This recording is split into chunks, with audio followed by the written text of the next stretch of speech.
Olá a todos, sejam todos bem-vindos a mais um vídeo da nossa série A Bíblia ao longo do ano. Hoje, com o dia 23 de fevereiro, eu sou o pastor Rômulo Souza e quero conduzir você a mais 4 capítulos do livro de Levítico. Levítico 17 a 20. Vamos juntos? Iniciando pelo breve resumo dos capítulos. Capítulo 17. O capítulo 17 traz leis a respeito do derramamento de sangue e a proibição de comer sangue. O contexto sugere que matar animais domésticos era considerado um tipo de sacrifício. Assim, para impedir que fossem oferecidos sacrifícios a demônios no deserto, todos os sacrifícios deviam ser oferecidos no lugar adequado e à pessoa adequada que deveria realizar este sacrifício. O capítulo 18 traz um rol de relações que para Deus são consideradas ilícitas. Dentre estas, podemos citar o incesto, as relações homoafetivas e a zoofilia. Deus trata todas estas relações como abominação. Com base no que conhecemos sobre a religião dos cananeus e dos egípcios, é evidente que muitas dessas leis foram dirigidas contra as práticas específicas dos vizinhos de Israel. O capítulo 19 ecoa os 10 mandamentos e traz uma série de leis. A santidade de Deus que devemos refletir se manifesta na atenção dada aos menos favorecidos. Deus não quer a desonestidade, a exploração dos outros e a perversão da justiça. Deus também se preocupa com o mundo natural, com a maneira como cuidamos de sua criação. Ter paciência enquanto a árvore vai ficando mais velha significa aumento da produção a longo prazo. E finalmente chegamos ao último capítulo de hoje, o capítulo 20. No capítulo 20 temos uma série de castigos para diversos pecados que transparecem nos capítulos 18 e 19. A fim de proteger aqueles que ele ama da prostituição espiritual, Deus decreta que aqueles que seguem falsos deuses devem ser punidos de forma decisiva. Deus quer que a influência deles seja eliminada, para que outros não se desviem e passem a eternidade longe dele. Este breve resumo dos capítulos. Passamos então para aquilo que consome mais tempo do nosso vídeo, mas que seguramente creio que está sendo útil para todos vocês, que são as questões e dúvidas que podem surgir nestes 4 capítulos, Levítico 17, 18, 19 e 20. Hoje nós temos mais uma vez 10 questões. Primeira delas: o que deveria acontecer com alguém que matasse um animal que não servisse para sacrifício? E o que isso denota? Mais uma vez, a punição é dura. Se alguém realizasse ou matasse um animal que não servisse para sacrifício, essa pessoa deveria ser eliminada do meio do povo. E isso demonstra, em primeiro lugar, uma prevenção à idolatria, porque somente pessoas chamadas por Deus nos lugares adequados poderiam sacrificar, matar animais. Mas nós poderíamos dizer que, num segundo momento, também representa um cuidado de Deus com os animais. Por mais que a gente olhe para Levítico e pense que Deus era um Deus que se alegrava de sacrifícios de animais e que não gostava dos animais, mas a gente precisa lembrar que os animais são do Senhor e que existem regras. Não é essa bagunça, não é essa carnificina. Não é simplesmente sair por aí matando todos os animais que surgem na frente. Pelo contrário, existia sempre uma preocupação e um cuidado com a preservação. Questão 2. Por que ninguém poderia comer carne com sangue? Porque para Deus, no sangue estava a vida. É o que lemos lá no versículo 11. Porque o versículo 11 do capítulo 17. Porque a vida da carne está no sangue. Eu tenho dado a vocês sobre o altar para fazer expiação pela vida de vocês, porque é o sangue que fará expiação pela vida. Questão 3. O que alguém que comesse carne de um animal que morresse por si deveria fazer? Lá nos versículos 15 e 16 nós lemos: qualquer pessoa natural da terra ou estrangeira que comer carne de um animal que morre por si ou que é dilacerado por feras, lavará suas roupas, se banhará em água e ficará impura até a tarde, e depois estará pura.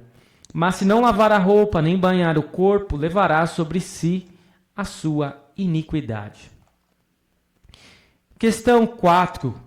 Quem era Moloque?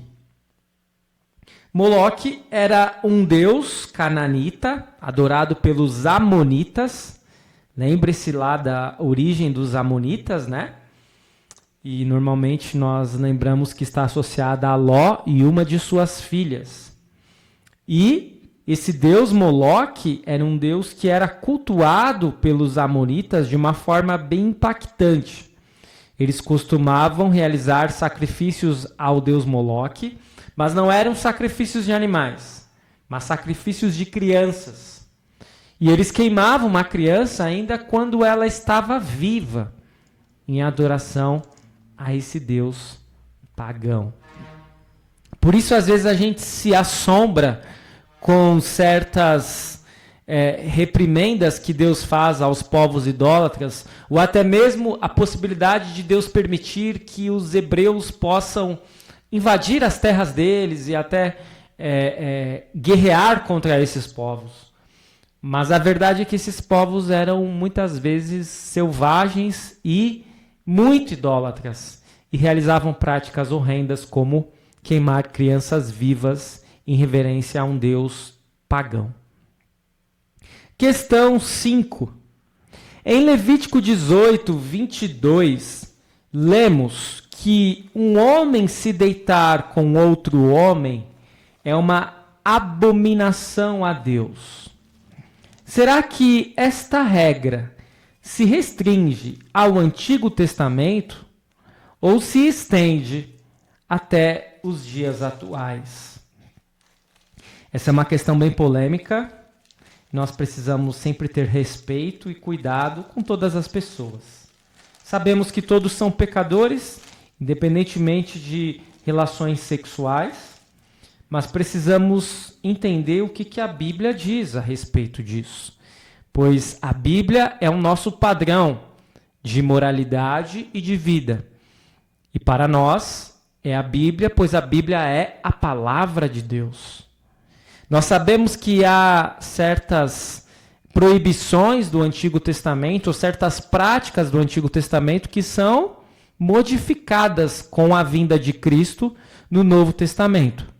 Mas será que o fato de Deus repreender as relações homoafetivas no Antigo Testamento foi quebrado no Novo Testamento? Aí nós precisamos pegar um texto do Novo Testamento. Lá em Romanos, capítulo 1, versículo 27, nós lemos da seguinte forma: da mesma forma, também os homens, deixando o contato natural da mulher, se inflamaram mutuamente em sua sensualidade, cometendo indecência, homens com homens, e recebendo em si mesmos a merecida punição do seu erro. Nós constatamos, então, com base nestes dois textos, que as relações homoafetivas não são da vontade de Deus no Antigo Testamento e as relações homoafetivas não são da vontade de Deus no Novo Testamento. Isso não significa que nós sairemos por aí numa cruzada contra pessoas que se relacionam com pessoas do mesmo sexo. Mas significa que aquilo que Deus pontua como sendo a sua vontade precisa ser pregado. E nós precisamos amar a todos e respeitar a todos. mas sem, de maneira nenhuma, contemporizar acerca de pecado nenhum. Seja ele pecados contra o sexto mandamento, são os pecados sexuais, seja os pecados de qualquer ordem. Questão 6. O Senhor disse a Moisés: fale a toda a congregação dos filhos de Israel e diga-lhes: sejam santos, porque eu, o Senhor, o Deus de vocês, sou santo. Não estaria Deus exigindo demais dos israelitas? Ainda hoje ele exige tanto assim de nós? E a verdade é que Deus sequer pode exigir de uma forma diferente. Se Deus é santo, se Deus é puro, e se alguém quer conviver, habitar com Deus, essa pessoa também precisa ser santa, precisa ser pura. Por isso que ele diz: sejam santos, porque eu, o Senhor, o Deus de vocês, sou santo. E então, Deus exige a perfeição dos israelitas no livro de Levítico e em todo o Antigo Testamento. Mas será que isso se modificou para nós hoje? E a resposta é: não. Deus continua exigindo a nossa santidade. Deus continua exigindo a nossa perfeição. E aí talvez alguém pudesse questionar: mas espera aí, pastor, ninguém é perfeito. Se Deus continua exigindo a nossa perfeição e ninguém é perfeito, então ninguém vai poder ter comunhão com Deus. Isso é um problema sério. E que nós mesmos não conseguimos resolver por nós mesmos. E é por isso que Deus, o Pai, enviou o seu Filho, o seu único Filho, para que morresse pelos pecados de cada um de nós. E assim, quando Deus olha para nós, os crentes em Cristo, Ele não mais enxerga as nossas transgressões, mas Ele enxerga o sacrifício de Jesus, o sangue do Cordeiro vertido em favor de cada um de nós. Questão 7. Por que Deus proíbe a utilização de roupas de dois tipos diferentes de tecido? Isso aqui, quando nós lemos no texto bíblico, nos soa muito estranho, né? As pessoas não poderiam utilizar roupas de dois tipos diferentes de tecido. É algo que, para a gente, seria picuinhas demais de Deus, né? Talvez. Como que a gente pode explicar isso? Existia um negócio chamado policultura. A mistura no cruzamento de animais, na plantação de sementes ou de certos tipos de tecido nas roupas. E isso era proibido na vida comum, aparentemente porque o Criador da ordem do planeta Terra mantém as espécies separadas. Então, não havia, portanto, a possibilidade dessas espécies se juntarem, nem mesmo para vestirem. É curioso isso. Hoje, essa proibição não existe mais, né? Ela caiu com a vinda de Cristo. Mas, no Antigo Testamento, ela existia. Questão 8. Em Levítico 19, 28, Deus proíbe que se faça cortes no corpo e que se coloque marca no corpo. Estaria Deus proibindo o uso de piercings e tatuagens? Essa é uma questão que muitas teologias, doutrinas de determinadas igrejas vão corroborar com esse texto e proibir terminantemente que os seus membros possuam qualquer espécie de piercing, de tatuagem. Até se fez antes da conversão, é permitido, né? Mas, claro, os piercings vão ter que ser tirados e as tatuagens não tem muito o que fazer, né? Agora, o que essas teologias, as doutrinas destas igrejas não observam é que existia um contexto. E o contexto é que Deus proíbe que se faça cortes no corpo e que se coloque marca no corpo, porque havia práticas frequentes disto associadas a quem cultuava mortos. Então, se alguém estava lá nesse culto a mortos, normalmente essas pessoas tinham marcas no corpo e elas também faziam cortes no corpo. Portanto, os piercings e as tatuagens hoje, eles não têm nada a ver com isso. Por isso, você proibir simplesmente dizer que Deus não quer que ninguém faça piercing, tatuagem, por conta desse texto de Levítico 19, 28, é um argumento muito frágil e descontextualizado.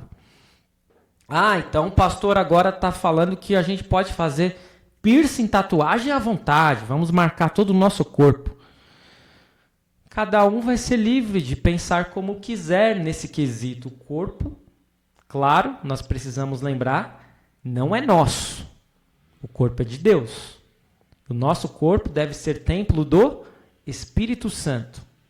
Se você acha que fazer um piercing e uma tatuagem não vai trazer problemas para você no uso do seu corpo como templo do Espírito Santo, tá tranquilo. Se você acha que isso traria problemas, é melhor evitar. E essa decisão vai ficar com quem, pastor? Com você, que já é adulto e que sabe muito bem o que pode ou não fazer à luz da palavra. Afinal de contas, somos cristãos, procuramos seguir a Bíblia e não queremos seguir simplesmente a nossa vontade. A verdade é que muitas vezes o piercing, a tatuagem, vão nos auxiliar até a nos aproximar mais de determinadas faixas etárias e de determinadas pessoas da sociedade, mas poderão nos afastar de muitas outras. Por isso tem que ser visto com muita cautela. Questão 9. O que era um necromante? Que princípio fica para nós hoje?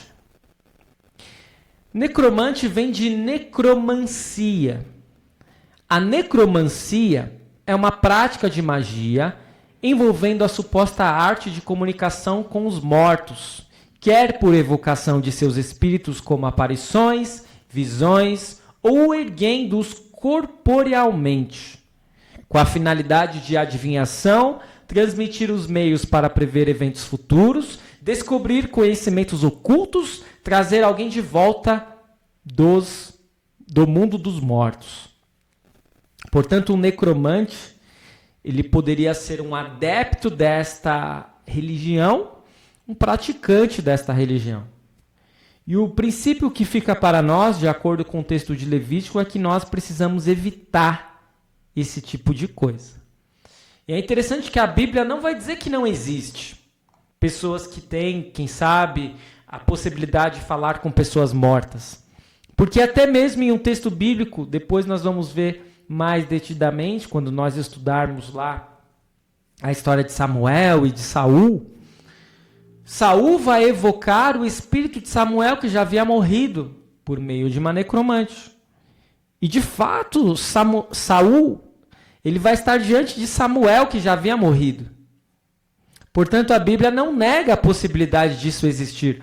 Mas, quando Samuel aparece para Saul, Samuel vai repreender Saul e vai dizer que ele não deveria ter feito isso. Por isso, nós devemos saber que esse tipo de religião, de prática, à luz da palavra de Deus, é condenável. Questão 10. As punições previstas no capítulo 20 parecem rigorosas demais para nós hoje. Será que de fato são? Por que Deus aparentemente é tão rigoroso? Nós temos que tomar uma certa cautela, um certo cuidado para não fazermos um certo anacronismo no texto bíblico com os tempos de hoje. Naquela época não existia justiça como existe hoje, não existiam instituições como existem hoje. E por isso, existia um rigor muito grande da parte de Deus, com vistas a proteger bens preciosos para a vida humana.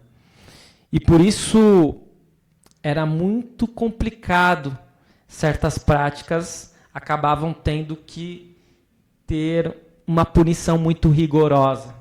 Mas não é porque Deus simplesmente é um carrasco, mas porque Deus, ele tem zelo e cuidado por todas as pessoas. Passando então para a terceira parte deste nosso estudo com os aspectos teológicos. temos 5 aspectos teológicos no estudo de hoje. Primeiro, Deus proclama a sua habitação, a tenda do encontro, como sendo lugar exclusivo para os sacrifícios. Ele não deseja com isso que o seu povo corra atrás de falsos deuses. É por isso que é proibido matar, sacrificar animais em lugares inadequados. Segundo destaque, Deus proíbe matar aves e animais sem justificativa. Ele deseja que se mostre respeito por toda forma de vida. Aqueles que matam sem necessidade serão julgados por cada vida. Terceiro destaque.